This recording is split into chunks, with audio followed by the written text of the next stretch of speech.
A very wonderful afternoon to you and welcome to Law and You here on Independent Television. We're in Benin City, Nigeria. I'm Wuyi Agumofwegwe. As usual on the show this week, we're looking at the law and what exactly it is that the Constitution says about it, or what is the place of the Constitution.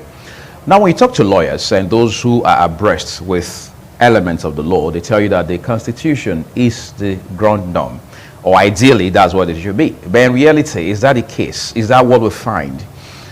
There have been discussions, there have been arguments about how that citizens and those in the corridors of power, especially the political elites, do not take the Constitution very seriously.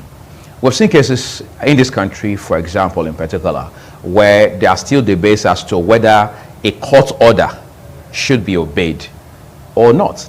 And then you're asking, what exactly is the position of the Constitution in these particular instances? And then you also have those on the other hand who are saying there is need, some say urgent need, for us to revisit the issue of constitutional review. But then again, what do we say to those who say, look, even before we get to talk about constitutional review, the question should be whether or not we even align with the position of the Constitution as it is. Well, that's the conversation we're having on the program this week. Let's put the show on the road.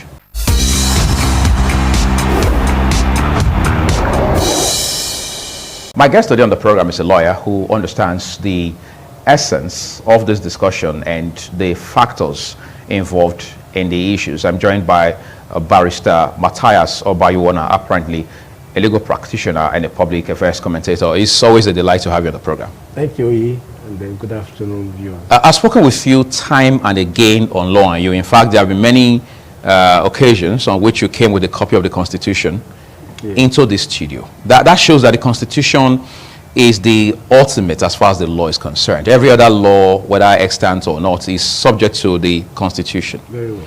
But it still amazes a lot of people, including myself, how that we still seem to doubt the supremacy of the Constitution. Why do we have that? Well, that is a fallacy. The supremacy of the Constitution can never be in doubt. The Section 1 of the Constitution of the Republic of Nigeria provides that the Constitution is supreme.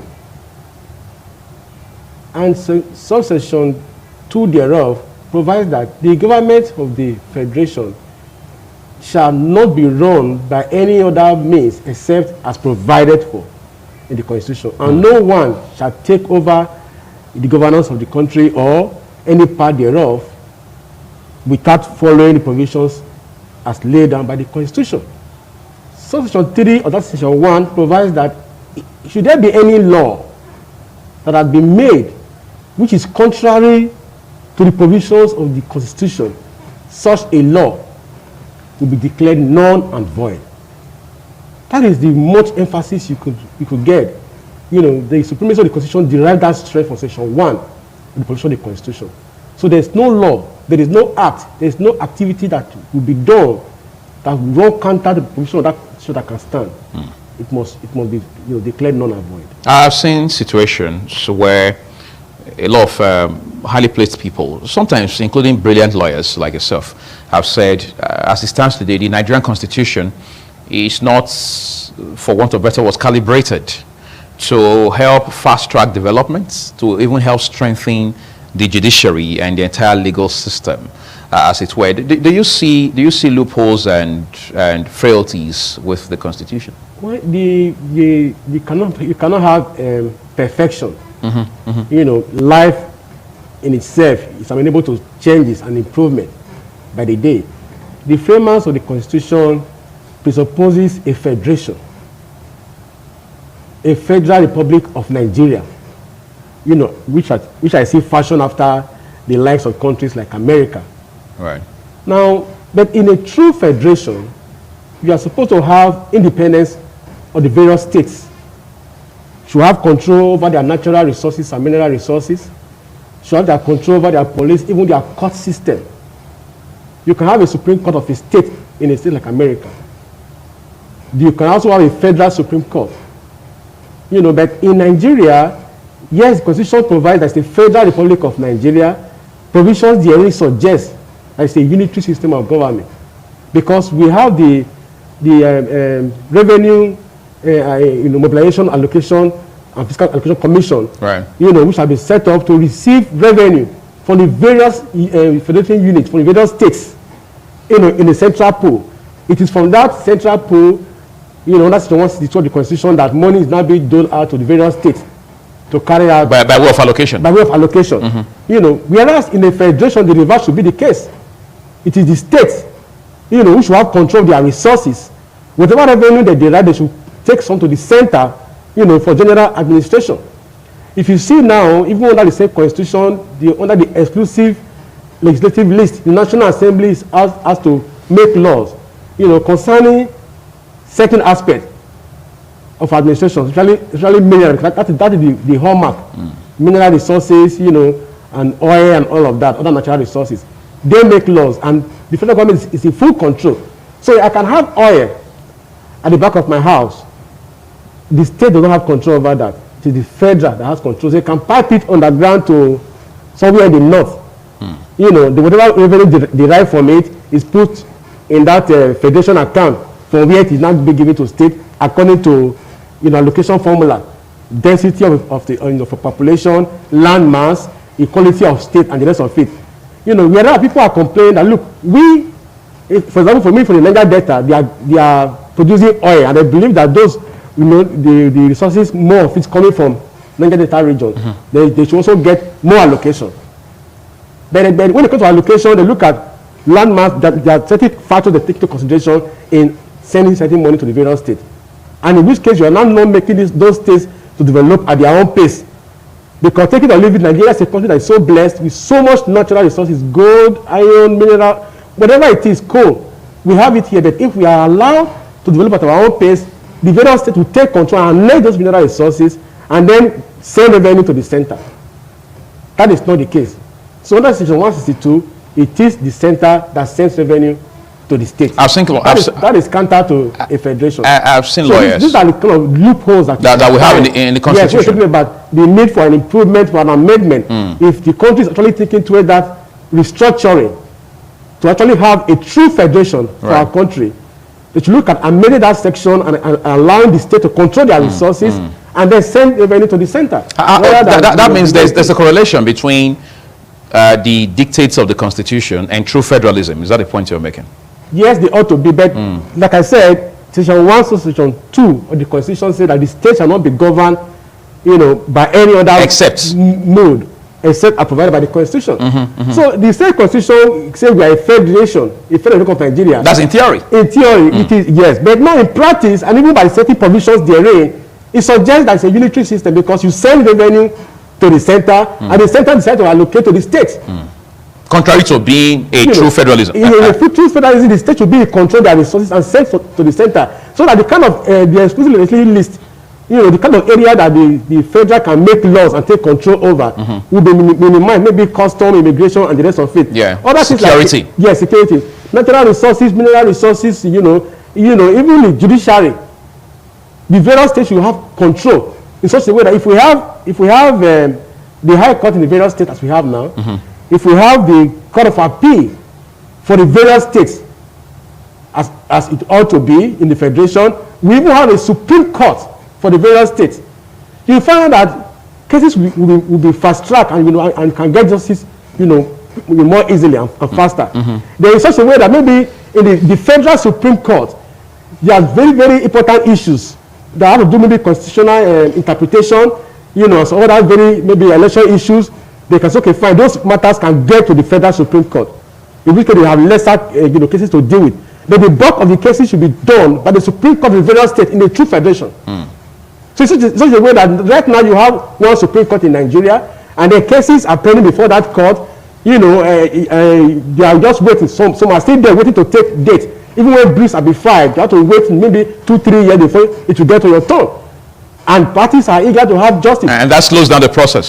So if there's a need for an amendment of the Constitution, I would suggest, we're going to have a restructuring.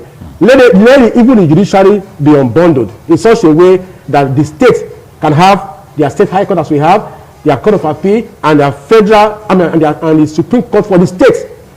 Independent of the federal system. Or the federal system in such a way that at the end of the day, only few matters go to the federal Supreme Court. The Supreme Court, the federal state can handle matters. So the law will know how to be made in such a way that certain cases will end at the Supreme Court at the federal state. In our lifetime, we've seen instances where lawyers even argue the position of the Constitution on certain matters. As a matter of fact, this happens often when you have a court deliver judgment on certain matters, and lawyers are arguing back and forth. Defense counsel, prosecution, they're arguing back and forth as to what the Constitution says about certain issues, and then of course about judgments. Of course, the judge relies on the Constitution to be guided on delivering judgments, on verdicts, and it's also expected naturally that counsel will also rely on the Constitution ultimately for how they conduct themselves in the eye of the law. Why do we have this situation? Is it like the Constitution contradicts itself in certain areas? Well, it doesn't. It's often said that the law is on us. Even just like if you have in the Bible, you can even you are going to put forward any argument, any proposition, you can have for and against and still be backed up by the Scripture. So you can also have in the Constitution, argument can be for and against. For example, I'll give you an example now. I'm a proponent of the fundamental objective and the principle of state policy, that provides, that the state should take care of the welfare of the citizen, provide for shelter, provide for water, employment, and free education. All of these are provided for under Chapter 2 of the Constitution, housing and the rest of it. Now, you will see that under the Constitution, Section 60C, no provision is being made that the provision in Chapter 2 of the Constitution, those provisions there that should guide the directive principle of the policy of the state, nobody can take the government to court on account of not providing education, not providing shelter, not providing employment for able-bodied, willing Nigerians who want to work, not providing free medicals for the aged and all of that. You cannot go to court to say, Mr. Governor or Mr. President, I'm entitled to XYZ, I'm able, but I cannot get a job to do. In fact, there's even unemployment benefit provided under Chapter 2. Now, the law says you cannot take such matters to court. They are not justiciable. The court does not have jurisdiction to look into the matter. It's only just to drive the policy of the government. Meanwhile, we still have provision in Chapter 4 of the Constitution, which provides for fundamental rights to dignity of human person, to freedom from cruel, inhuman, and degrading treatment. If somebody who is able-bodied and willing to work cannot get a job, and he finds himself now sleeping under the bridge in Lagos or wherever part of the country, become a vagabond and roaming over the street because he has no place to rest his head. He does not have the hope of the next meal to come, and yet is able-bodied and can work, but cannot find a job. And such a man cannot approach the law court to ask that his right be granted him. And you say the same man has a right to dignity of human person under Chapter 4 of the Constitution. So it happens to be a contradiction because, like Ganito Aime, Dr. Momori advocated, and I agree with him, that a man cannot have enjoyment of the dignity to human person where he cannot find job, where he cannot find shelter, where he cannot find medical care. It contradicts itself. You understand that? So it appears to have contradicted itself, because if I'm going to call for an amendment of the Constitution, I should ask that they should remove that clause, which removes the right of the citizen to question the authority of the state, to provide for the citizens. Because when you remove the clause, I'm sure every state or federal government will be up and doing in ensuring that you don't pay lip services to the fundamental objective and the principle of state policy as contained in Chapter 2 of the Constitution. Because it appears to be a mere political statement. It's there in the Constitution. If you look at Chapter 2, read the entire Chapter 2, beautiful provisions. So it's like giving a layman, a gift or whatever, and you put it on a high pedestal. How can you get out there to go and get it? So you are seeing it there, different provision, but you don't have any right to it. You can't access it. You cannot access it. And yet they say you have the right to dignity of human person under Chapter 4 fundamental rights of the Constitution. The right that you have under Chapter 2 is being denied you. So it appears to be a contradiction. Many will argue that the same Constitution provides that legislations can be made, National Assembly can make laws, to give effect to the fundamental objective and the principle of state policy as contained in Chapter 2. How many laws have been made to empower the federal government to say, pay unemployment benefit to those able-bodied men who are willing to work and not get a job? provide free housing for Nigerians who are homeless, who have no hope, who have no place to raise their head. It's an abomination to have somebody naked and roaming about the streets, sleeping under the bridge or wherever it is. Provide housing for them. You know, they have provided with the Constitution. Because one will say, it has often been argued that the Constitution we have, the system of governance that we have in the economy we have in Nigeria, is it capitalist or socialist? I have argued that we have a hybrid system, in both capitalist and socialist. Because if you look at the fundamental principle of state policy, we're talking about the state driving its policy towards ensuring that there's housing for the people, there's education, there's free medicals, and all of that. That is socialism. Because the state is making provision for that. So in the same way, Nigerians are encouraged, you know, to work on their own to create an enabling environment for every Nigerian to work and earn a living. The way, despite the enabling environment, Nigerians cannot attain that height. Can the state come in? Can somebody die in the hospital because you cannot bring out the money to buy the medicine on the shelf to cure him? You let him die because you don't have the provision, you know, for that. Can the state come in? I got a provision in the Constitution that says that the state should ensure that such things are provided. It's there in the fundamental objective, chapter 2 of the Constitution. It's also there in fundamental right to freedom from cruel, inhuman, and degrading treatment. And we say that we have donated our powers to the state to take care of us. That's why we have in section 14 of the Constitution that the state, that the security and welfare of the people shall be the purpose of governance. If that should be, that means it's a socialist system. The state should take care of our welfare. And if you take care of our welfare, it's ensuring that people do not have a job, get a job. Those who don't have any home, get some housing. Those who are sick, get some medical care. The aged and the poor and, and the young, get some way of medical care. The able-bodied ones should work if you provide employment for them. Those who do not have the environment to work, give them some succor, some reason to live, to look forward to some palliatives. Exactly. So that is the point. We're going to take a break at this point, but we need to talk about amendment to the Constitution. People would always say, look, until we review the Constitution and make critical amendments to that's all-important documents, there's little or nothing we can do in terms of jump-starting development and fast-tracking, as it were, transformation on several sectors in this country. We'll take a quick break. When we're back, I'd like to talk to Barrister Obayiwana along those lines. Stay with us.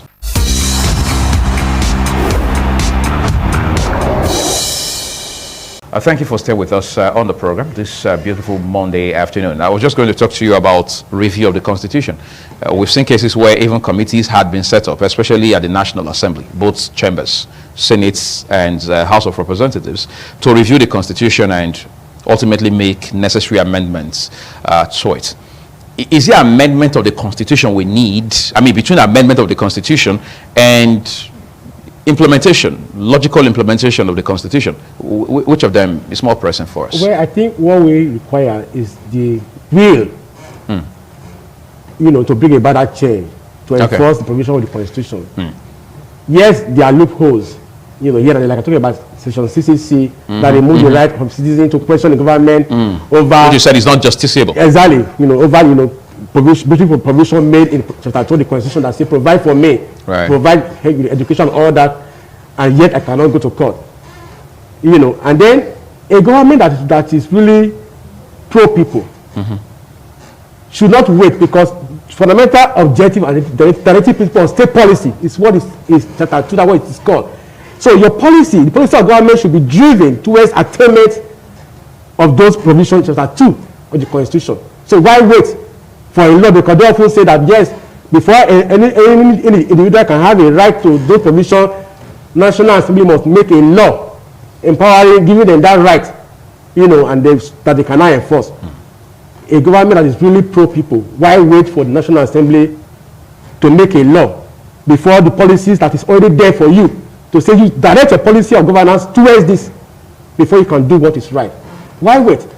But whereby the people are not, some of the those in governance, some of them are not, living up to expectation to ensure that provision actually made for the people.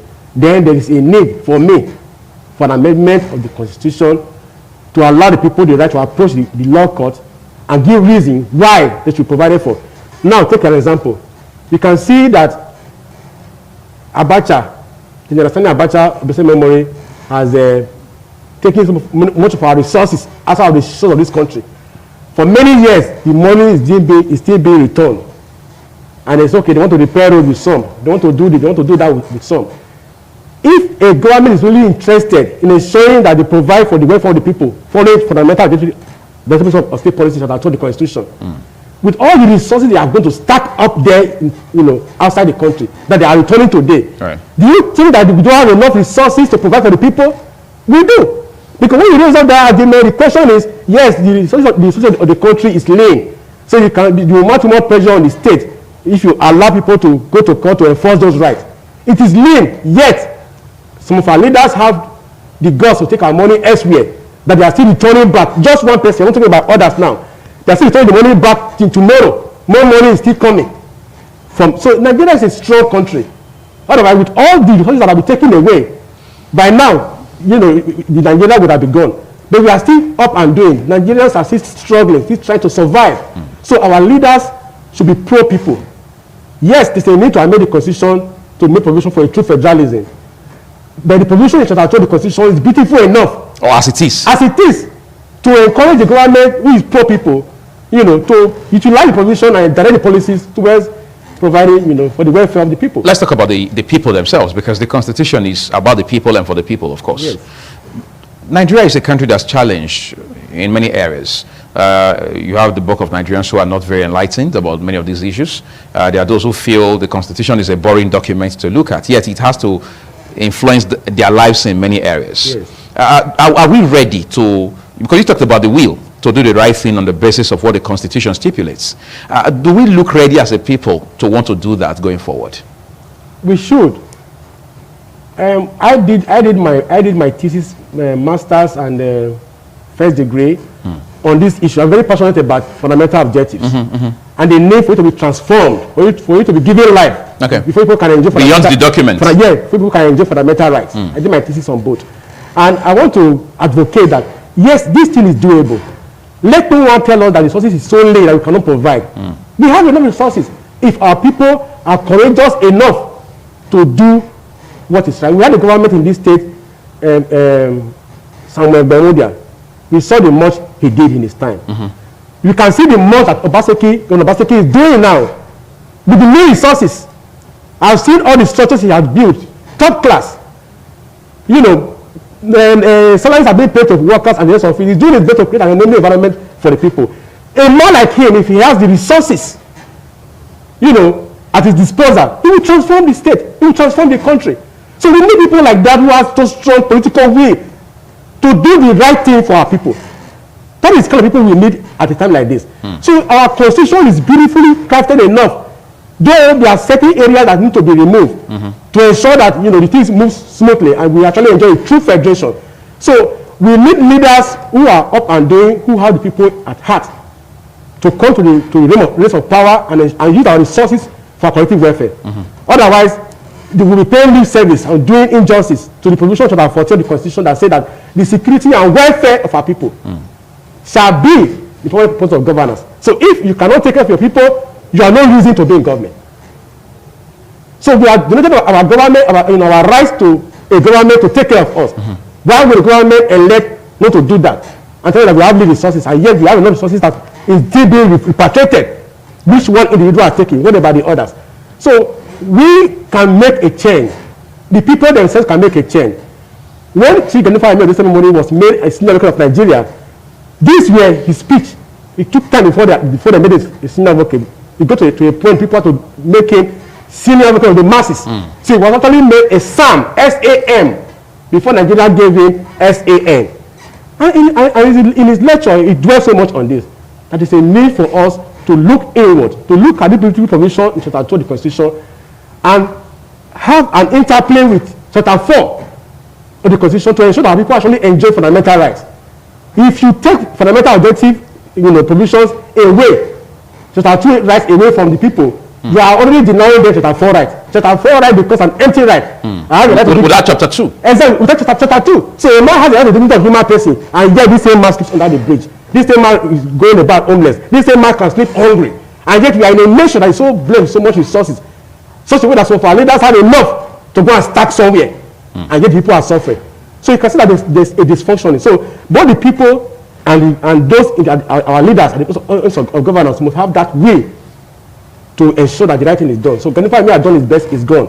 And we are still here. And I'm still pushing that the right thing should be done so that our people can have, you know, a better lease of life. I think that's a very beautiful place to leave this discussion. Thank you so much, Barrister Matthias Obayiwana. Thank you so much for taking our time to help shed light on this very critical issue. That's our program for you this week. I'm Uyag Mofwegbe. Enjoy the rest of your Monday.